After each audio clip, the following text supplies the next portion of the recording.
तो ये सब शुरू होता है प्री वेडिंग से। सबसे पहले हमने हमारे भाई की प्री वेडिंग करवाई, उसके बाद हम लोग ने सबसे पहला प्रोग्राम था बान का। बान में हम लोगों ने काफ़ी मस्ती की, दक्षु बहुत ही मस्ती कर रहा था तो मैंने उसके साथ पिक्स वगैरह भी लिए। काफ़ी बहुत ज़्यादा मस्ती करने के बाद काफ़ी सब लोगों ने रिचुअल्स को फॉलो किया। इस तरीके से सबने गाने गाए, डांस किए। मारवाड़ी फेस्टिवल्स और मारवाड़ी शादियाँ अगर आप देखना चाहते हैं ना तो ज़रूर राजस्थान में विज़िट करें। इतने अच्छे से हम लोगों ने सारे फंक्शंस को एंजॉय किया। ये अभी तक बान ही चल रहा है। बान के दिन इतनी मस्ती की सब लेडीज़ ने मिलके। उसके बाद रात को डीजे हमारा लग गया था। हम लोगों ने 5 से 7 दिन का डीजे बुक किया था, वो भी फ्लोर वाला डीजे। इतनी अच्छी लाइटिंग थी। तो मेरी दीदी ने भी डांस किया था। उसने इतना अच्छा डांस कब सीख लिया मुझे तो पता ही नहीं चला। सब शौक ही हो गए थे शादी के बाद। उसको तो इतनी अच्छी अच्छी चीज़ें आने लग गई थी। उसने इतना अच्छा डांस किया, सब लोग उसको ऐसे एकदम चौकन्ने होकर देख रहे थे कि भाई क्या नाच रही है। फिर हम लोगों का ग्रुप डांस तो बनता ही था, तो हम लोगों ने ग्रुप डांस भी किया। मतलब हम लोगों ने सब ने पूरी शादी में ग्रुप डांस के तो बहुत लेवल पार मज़े लिए हैं। जो कज़िन्स बात भी नहीं करते थे ना, वो लोग भी शादी में आके नाच रहे भाई। मतलब फुल मज़ा।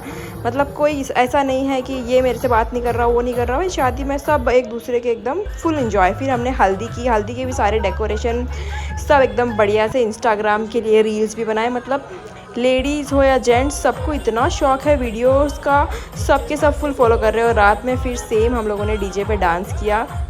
फिर नेक्स्ट डे ही मैंने मेहंदी का प्रोग्राम रख दिया। तो मेहंदी का भी डेकोरेशन लगभग सेम ही था।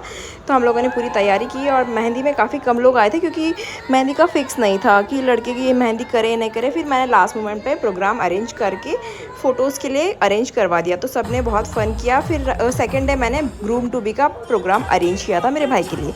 तो जीजी और जीजा जी ने मिलके उसको केक कटिंग करवाया था और हम लोगों ने एक स्पेशल डांस भी किया था उसके लिए। तो उसका ये लास्ट कुछ क्लिप मैंने ऐड की है और ये उसका केक कटवाया सब ने मिलके, जो उसने काटा और उसके लिए बहुत अच्छे अच्छे गाने गाए। उसके सेकंड डे हम लोग का भात था। तो जीजा जी का कुछ रस्म था जिसमें उनको ये लकड़ी लानी रहती है, वो लेके आए। फिर मैं और एकता का फ़ोटोज़ तो कंप्लीट नहीं हो रहा था, भात आ गया था। तो मम्मी और मौसी मिलके भात वालों का वेलकम कर रहे थे। उसके बाद हम सब गर्ल्स मिलके रूम में टाइम पास कर रहे थे, रील्स वगैरह बना रहे थे जिसमें हम लोग काफ़ी एक्टिंग कर रहे थे फोकट की, जिसका कोई मतलब नहीं था, सेंस नहीं था। फिर हम लोगों ने रात में बहुत लेट नाइट खाना खाया। उसके बाद हम लोग ने चाहे कुछ वीडियोस बना ले, क्योंकि कैमरा वाला भैया तो कब देखा। ये मेरी दीदी और जीजू भी थोड़े बहुत वीडियोस बनाए थे लेकिन गिरते गिरते बचे।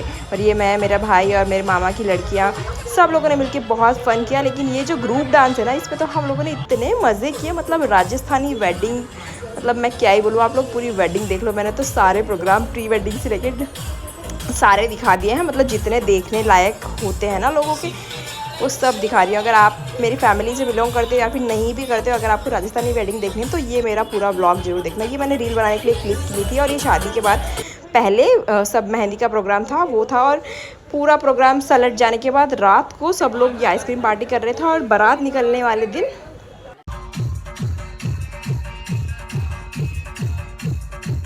बनोरी करी थी। और बनोरी भी डेली डेली हर कोई कर रहा था, हर कोई के घर पे खाना। फिर संगीत नाइट है जिसमें मेरे मामा की लड़की किरण ने डांस किया, कल्पना ने डांस किया, सभी लोगों ने पर सिंगल सिंगल डांस किया। लेकिन क्लिप्स ऐड करना बहुत मुश्किल है। ये मेरी दीदी है जो कि डांस कर रही थी। सबने ग्रुप डांस भी किया, सबने इतना अच्छा परफॉर्मेंस किया। मैंने नहीं किया था क्योंकि मुझे डांस आता ही नहीं। ये मेरी एक दूसरी दीदी है दिल्ली वाली, इन्होंने भी बहुत अच्छा डांस किया।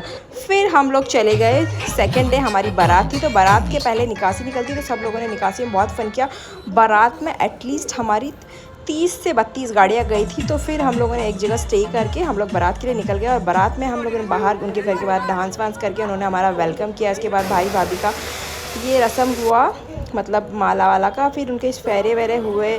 अब इतना सब मैं इस वीडियो में कैसे दिखाऊं, लेकिन आप लोग समझ जाइए। बहुत ही मस्ती की। फिर पूरी रात हम लोग जागे। उसके बाद इन लोग की शादी संपन्न हुई। उसके बाद हम लोगों ने इनका देवी देवता दुखाया इनके घर पे।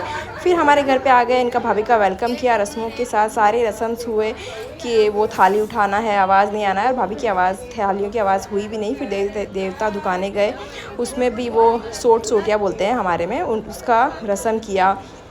फिर देवर से वो ये नारियल वाला रस्म, अंगूठी ढूंढो रस्म, पता नहीं कितनी कितनी रस्म, ननद की चोटी बनाएगी ननद, वो रस्म। फिर भाभी अपने पद फेरे करने घर जा रही थी, तो सबको पैर वैर छू के घर जा रही थी। सेकंड डे भाभी आ गई थी तो अपनी सासू माँ को गुलाब दे रही थी। फिर भाभी देव देवता देवता दुखने चले गए, मतलब सालासर वगैरह। तो रात के टाइम पे दक्षु बहुत रो रहा था। दक्षु हम सबका लाडला है, हमारे घर में सबसे छोटा बच्चा यही है। सब इसको खिलाते रहते हैं, सब इसको चिढ़ाते रहते हैं मतलब।